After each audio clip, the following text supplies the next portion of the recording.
twiga mu mashuri wasangaga twiga amateka y'intambara z'isi zagiye ziba, ari n'iby'ahandi, twiga n'abagabo batagiye bagirira neza isi nk'abahitirere twarabize. Noneho tukibaza tuti ntago byaba bikwiye ko natwe mu mashuri yacu twiga amateka yacu, abana bagakura bazi neza aho ikibi cyaturutse, bagakura bakirinda, ariko nanone tukanageza no ku bihe bya nyuma ya jenoside, aho intwari zagiye zigaragara zigafata igihugu zikakivana ahantu habi zikaba zikigejeje aho tukibona ubu ngubu.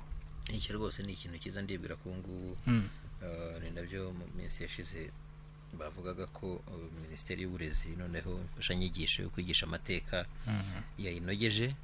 Ngira ngo isomo ry'amateka ni isomo rikomeye cyane ku bana bakivuka, byinshi batabibayemo batabizi, kuko nubwo abanyarwanda bo tutari tubifite mu mashuri, ariko amakuru hirya no hino abanyanyagiye. Amakuru akenshi ushobora gusanga harimo n'ibigoretse, haba ari kuri za internet. Murabizi abana bacu benshi baba bari kuri ibi byuma. Ni byiza ko ayo masomo aganisha kuri ayo mateka, ageneza ku ibyo byabaye, yizwe neza, yateguwe ajyanye n'ibyiciro by'abantu barimo, niba ari abana bato, niba ari abana bamaze gukura, niba ari abanyabwenge bamaze kuzamuka. Ibyo byose ni byiza ko bishyirwa muri za mfashanyigisho mwavugaga, kugira ngo nyine abanyarwanda bazubakireho dukomeze kwiyubaka. Kandi ntabwo amateka ntabwo ari amateka mabi gusa, nyine n'aya meza n'ameza ni cyane cyane ko ari n'ameza, kandi cyane ko dufite n'byinshi tuyakesha. Ni bimwavugaga by'intwari z'abanyarwanda ubu turanazifite. Ngira ngo hazakomeza haboneke n'izindi, ariko nizo dufite tuzimenye, n'ubutwari bwazo bumenyekane, ndetse n'iziriho, kuko ngira ngo dufite intuzo yo kujya tureba intwari zaramaze kugenda, ariko hari n'intwari zikiriho. Abantu rero ni amateka yose abantu bakwiye kwiga, natwe tukayamenya, n'abakuze tukayamenya, ariko cyane cyane abana bacu, kugira ngo nabo bazabibwire ababo. Murakoze cyane. Hagati aho reka nibutse abaduteze amatwi, nimba ariyo ugifungura, nimba ari bwo ugifungura radio yawe, turi mu kiganiro duhana ijambo cyo kuri iki cyumweru, aho turi kurebera hamwe uko politike cyangwa se imiyoborere igihugu cyacu yateshutse ku bijyanye no kuyobora neza abanyarwanda, bikaza kugeza kuri jenoside, ariko kandi tukaza kureba imiyoborere myiza twagize nyuma ya jenoside yatumye igihugu cyiyubaka kikaba kigeze aho kigeze ubu. Nyakubahwa Profesa, reka dukomeze noneho twambuke gato. Jenoside yarabaye, ibyabaye abanyarwanda barabizi, buri mwaka turibuka, tukagenda tubyibukiranya kugira ngo dukuremo isomo yo kugira ngo bitazongera kubaho. Abanyarwanda bakekaga ko, n'amahanga yakekaga yuko u Rwanda rugiye kuzura agahinda, imiborogo, kwihorera, mbese nta n'umwe watekerezaga yuko igihugu kizongera kikaba igihugu. Ibanga ryabaye rihe ryatumye abanyarwanda bongera bakaba umwe bw'abanyarwanda bukaba bugenda bugaragarira buri wese? Nyuma ya 1994 ya jenoside yakorewe abatutsi muri 1994, ngira ngo murabyibuka, byari ibihe bikomeye cyane, no ku rwego mpuzamahanga nta bantu benshi bari bagifite icyizere ko u Rwanda rwakongera kubaho. Ndetse no mu muryango w'abibumbye bari biteguye ko igihugu buriya bidashoboka, igihugu cyabayemo jenoside ifite ubukana bumeze kuriya, abaturanyi bakica bagenzi babo, bidashoboka ko cyakongera kuba igihugu cy'abanyarwanda, ko ahubwo wenda tugize Imana twafatamo igice kimwe kikaba icy'abahutu, ikindi gice kikaba icy'abatutsi. Aho twarahageze. Hari n'abandi bavugaga bati uko byagenda kose igihugu miliyoni isaga imaze gupfa, izira jenoside yakorewe abatutsi bishwe n'abantu babonaga bishwe n'ubuyobozi. Cya kabiri, miliyoni zisaga 3 zimaze gusohoka mu gihugu zagiye hanze. Icya gatatu, mu gihugu nta kintu gisigayemo, hari imiborogo gusa. Abantu bagashaka igihugu cyitwa u Rwanda mu myaka yakurikiye jenoside bakakibura, bakumva ko kigiye kuzaba igihugu nka bya bindi byazimye kikazima kikavaho, cyangwa se kikaba igihugu kizamara nk'imyaka 100 kiri aho gusa kiri mu kavuyo, nta kintu kizima. Ayo mateka yose, ibyo abantu batekerezaga byose siko byagenze. Kubera ko RPF n'ingabo za RPA n'ubuyobozi bwabo icyo gihe barebye kure, barenga agahinda gakomeye bari barimo nk'abantu, barenga ibibazo byo kwireba nk'abantu, barenga n'uburemere bw'ibigeragezo byari bihari, ahubwo bashaka ko u Rwanda ruzuka. ni nko kuruzura, ntabwo rwari rukiri igihugu. nibyo nta cyari gihari, nta faranga, nta kawa, nta buyobozi, nta ibintu byose byari hasi. batangirira kuri zeru, ibintu byo kwizirika umukanda no gushinyiriza. bagenda bubaka, batera intambwe kugira ngo u Rwanda rwongere ibintu nka bitatu bikomeye bafashe mu ikubitiro. burya nka kwa kundi bavuga ngo umwana apfa mu iterura. buriya 94 ukwezi kwa karindwi ibyemezo bikomeye byafashwe, byabaye ingenzi, byabaye inkingi y'u Rwanda rukomeye. icyambere baravuze bati barapifu ko byarashobokaga. ubundi leta yakoze uretse no gukora jenoside, ariko iyo leta itsinzwe iraberereka, byari bifitanye isano nayo byose bikavaho. ariko ubutegetsi bwa RPF bwaravuze buti nubwo twabanesheje ariko reka dushyireho leta duhuriyeho twese. icyo kintu cyo kuvuga ati reka dushyireho leta duhuriyeho twese, n'abayobozi bave mu mitwe ya politiki byari amashyaka atandukanye, kiriya kintu cyari gikomeye cyane. indi ngingo ikomeye ya kabiri bafashe, navuga ngo ingabo z'igihugu, nubwo bariya twabanesheje ariko ni abanyarwanda, ni abasirikare. ureka ingengabitekerezo ya jenoside, ushaka kuza gufatanya natwe turamwakira nk'umusirikare. aba ingabo y'igihugu. guhuza ingabo byatumye igisirikare cyacu kigira intango n'imbaraga zikomeye, atari imbaraga z'imbunda gusa, ariko imbaraga z'umutima. imbaraga z'umutima n'imbaraga z'imiterere byatumye u Rwanda biruha lisansi, biruha nko kurwongerera moteri. babaye nka moteri yo gutuma igihugu cyihuta vuba. icya gatatu mbona cyabaye umusingi wo kugira ngo u Rwanda rutazima, nuko bagiye mu mitekerereze, bakomeye ku ihame ryavugaga ngo ya RPF. ihame rya mbere ryaravuga ngo kugarura ubumwe bw'abanyarwanda. ntabwo kuba harabayeho jenoside byahinyuje FPR inkotanyi, umuryango wa FPR inkotanyi, ngo bavuga ngo abantu ubwo bigaragaye ko abahutu bica abatutsi, ubwo ni ukuvuga ngo ubumwe ntibushoboka. ntabwo aho bahagiye, ahubwo baravuze ngo kuba jenoside yakorewe abatutsi ibaye, byabaye nk'aho bibatera imbaraga zo gushaka guharanira ubumwe bw'igihugu, ubumwe bw'abanyarwanda. ibyo bintu uko ari bitatu, kuba baragonze bagabana ubutegetsi, bagasaranganya n'abandi n'imitwe ya politiki ikaza, ntabwo byari byoroshye. nta nubwo bari bafite imitekerereze imwe ku gihugu no ku mashyaka no ku mikorere ya politiki. byari ibintu biruhije cyane. barangiza bagafata ingabo bakazivanga. nk'imyaka 5-6 nyuma ya jenoside, ngira ngo abasirikare rwose bahoze ari aba ex-FAR mu ngabo z'igihugu bari benshi cyane, bari ku gipimo kiri hejuru. ngira ngo nyuma noneho hajemo n'abashya, wenda umuntu ntiyabikomeza kubigenderaho cyane, ariko kiriya gihe byaragaragaraga cyane kuko abantu babaga babazi. uyu yahoze ari ex-FAR, uyu nguyu niho akiza, aba bahoze ari RPA, byabaga ari ibintu bigaragara cyane.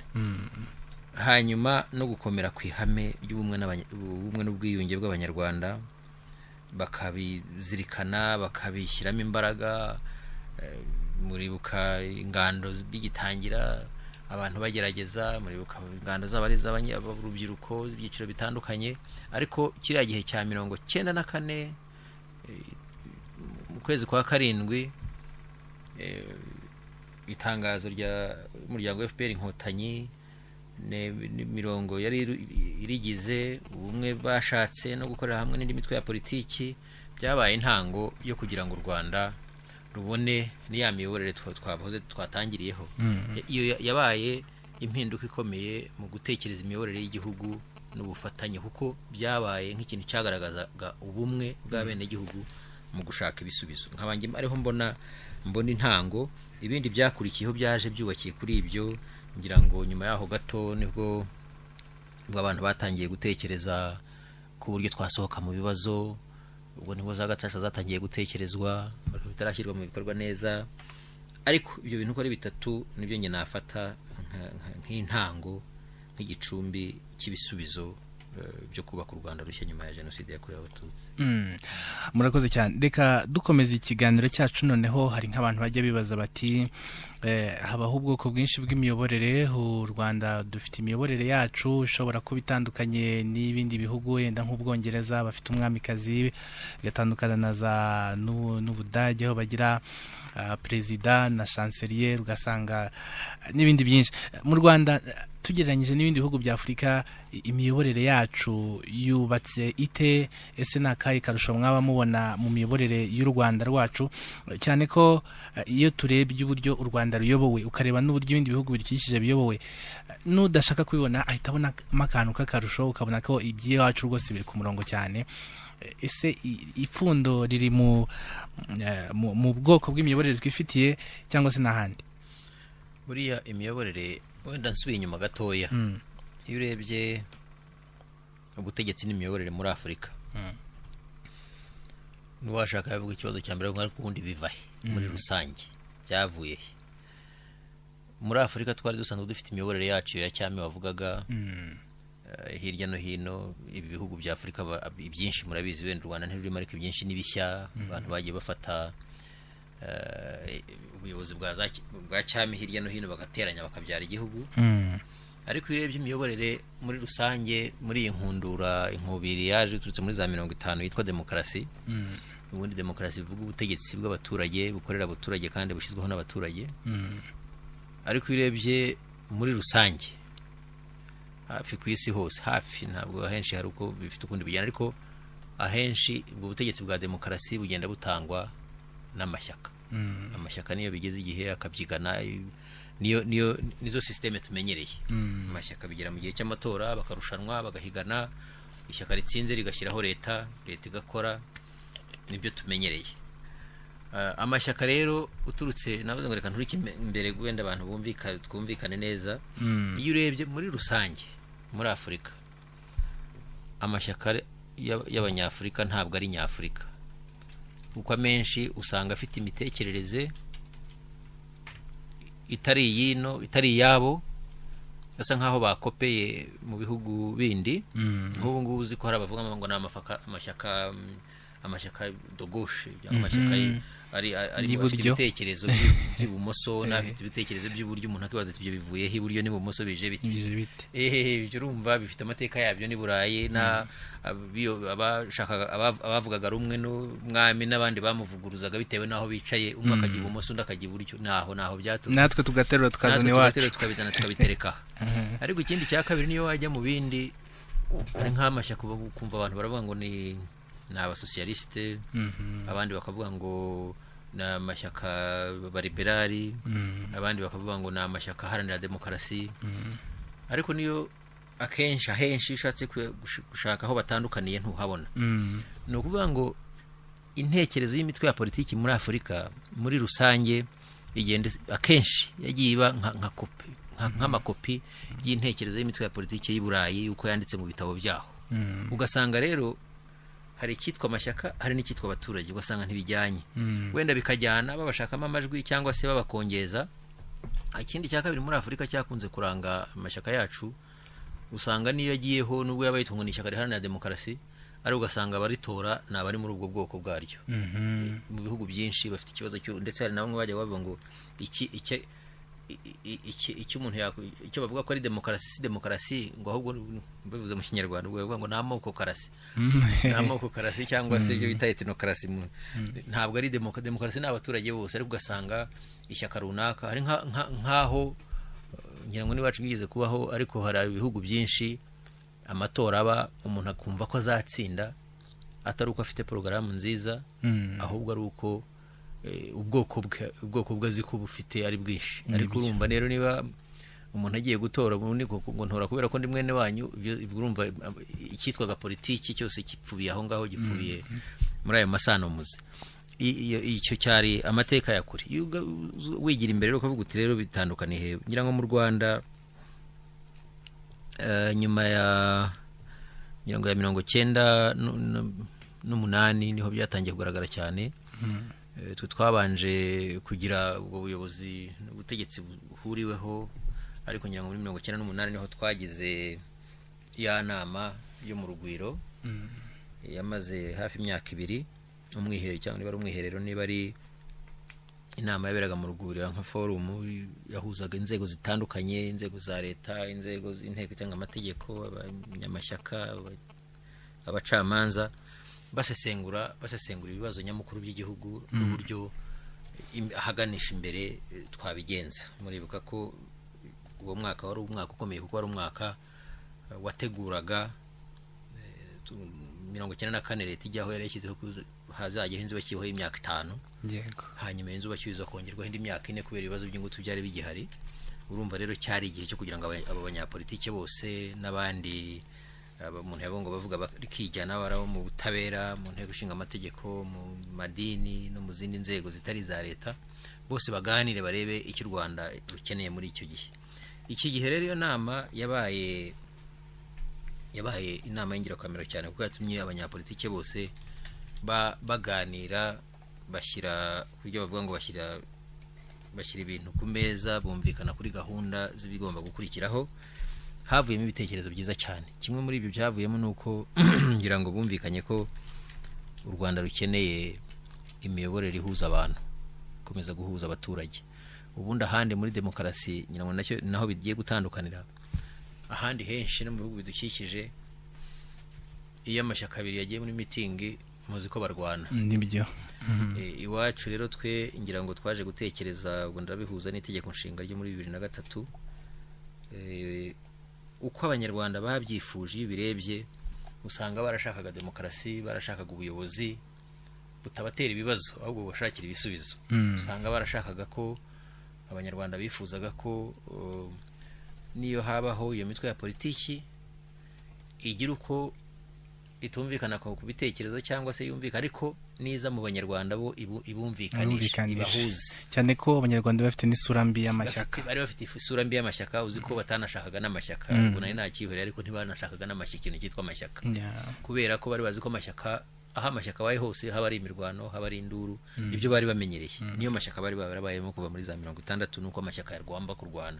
Bajya muri mitingi bakarwana, abayoboke bayo bagapfa, cyangwa se twaba duturanye ndi mu ishyaka runaka nawe uri muri riya nkaba ngomba kugutwikira. Ibyo byose abanyarwanda byari bamaze kubanukira badashaka amashyaka. Ariko imitwe ya politiki yaje, ntabwo wakina politiki muri iki kinyejana nanone udafite imitwe ya politiki ufite umurongo ngenderwaho, ufite imirongo yuzuzanya. Ntabwo amashyaka bundi, ntabwo imitwe ya politiki aricyo ikibazo n'abayikoresha nabi. Umwihariko rero w'igihugu cyacu wabaye ko twahisemo imiyoborere ishingiye ku muturage, duhitamo n'iriya politiki twazanye yo kwegereza ubuyobozi n'ubushobozi abaturage, uretse ko n'ahandi bihari. Ariko igikomeye twazi cyo wanambazaga ngira ngo cy'umwihariko no kuvuga ati politiki yacu imeze iteye ite. N'ahandi abami barahaba, n'ahandi bafigira abaperezida n'aba premier ministre barahari, n'intego z'imitwe ibiri zirahari. Ariko umwihariko ukomeye ni ibintu bitatu. Icyambere nuko twahisemo kugira iyo politiki y'ubwumvikane, ushaka tugira politiki iteranya abantu. Icya kabiri nuko twahisemo ko uwatsinda uwo ari we wese ntabwo wiharira ubutegetsi. Ahandi ubundi uratsinda, uvanyeho agasohoka nawe ukinjirana n'abawe. Ariko abanyarwanda bati uko bigenda kose uwatsinda wese reka tujye dusaranganya ubutegetsi. Icya gatatu ngira ngo gikomeye buriya n'iriya forum y'imitwe ya politiki yo mu Rwanda ni n'umwihariko wacu, ariko waje mu rwego rwo kuvuga ngo reka nk'imitwe ya politiki nk'abantu bafite buri imitwe ya politiki n'inzego zifite inyota y'ubutegetsi, niko umuntu yabivuga. N'inzego zifite inyota y'ubutegetsi ziharanira kubugeraho, ariko uko ziharanira kubugeraho zikirinda guteranya abanyarwanda no kubagonganisha no gutuma barebana nabi. Forum y'imitwe ya politiki za ari ukuvuga ngo reka ariko nitugirana n'ibibazo tujye dushaka ko tubikemura mu biganiro no mu bwumvikane. Ubwo iyo ni imwe mu nshingano za forum. Niba hari ibibazo hagati y'imitwe ya politiki bari bakwiye gushaka uko bicara bakaganiraho bagakemura ibibazo binyuze mu biganiro. Iyo 30 ahandi henshi muri Afurika usanga bidahari. Aho biba hari n'ahandi hajya haba koko ko abanyamashyaka cyangwa se abafite inyota y'ubutegetsi bumvikana bagashyiraho leta bahuriyeho, ariko akenshi biba ariko habuze utsinda undi burundu. bakabishyiraho ari nk'amaburakinda, ari nko kuvuga ngo noneho ubwo wananiye ko ngutsinda nanjye nkaba nakunaniye ko ntsinda, reka basi dushyireho leta duhuriyeho hanyuma twambuke urutindo, ariko ejo n'ubundi haza amatora tuzongera tubonane. Twebwe rero ngira ngo twabishyize mu mategeko yacu, ntabwo gusangira no gusaranganya ubutegetsi tubikora ari amaburakinda cyangwa ari uko habuze utsinda. Tubikora kubera ko ari ibintu twemera kandi tubona ko ari nacyo cyerekezo shingiro cy'imiyoborere ihuriweho n'abanyarwanda bose, abantu bose bisangamo, izira iheza, izira kwigizayo bamwe, izira no gucurana. Aho ngaho n'abaciye mu ijambo nkeka ko harimo n'isomo, wenda turaza kugera ku isomo si amahanga yakwigira ku Rwanda, ariko nkeka ko biriya bintu byo kuvuga ngo niba habuze utsinda dusangire, harimo kwikunda kw'abo bantu babiri baba bibagiwe igihugu n'abanyagihugu, umwe akareba inyungu ze n'undi ze. Nibyo rwose, urumva iyo hazamo kwikunda, hakaba ushatse wavuga ko hazamo no kugira irari cyane.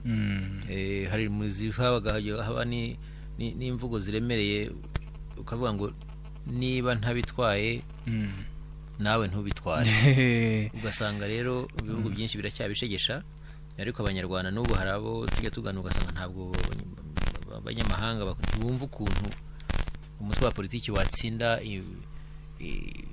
kuri hafi 80% amatora y'abadepite, ariko warangiza ntube ari wowe utanga perezida w'inteko.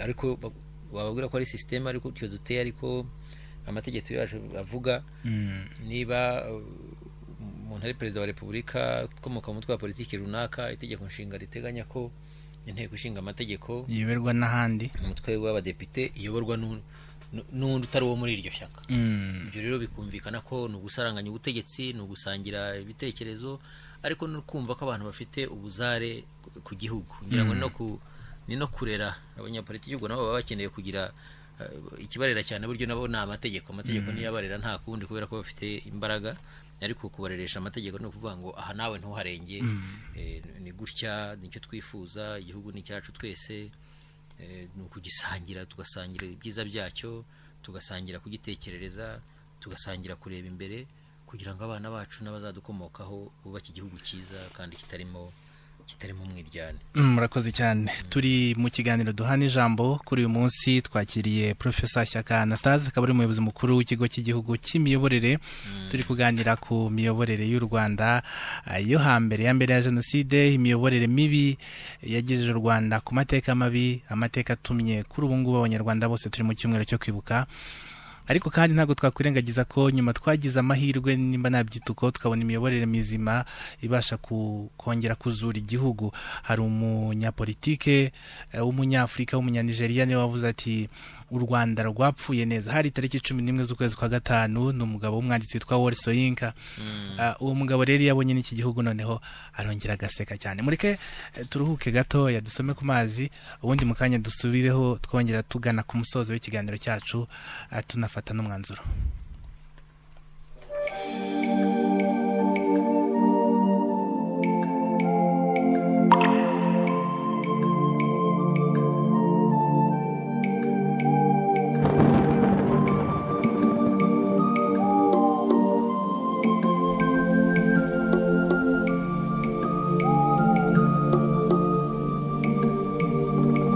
Isaka wiheranwa n'ishavu, abana bawe turumwe n'ibikuka, twibuke za nzirakarengane.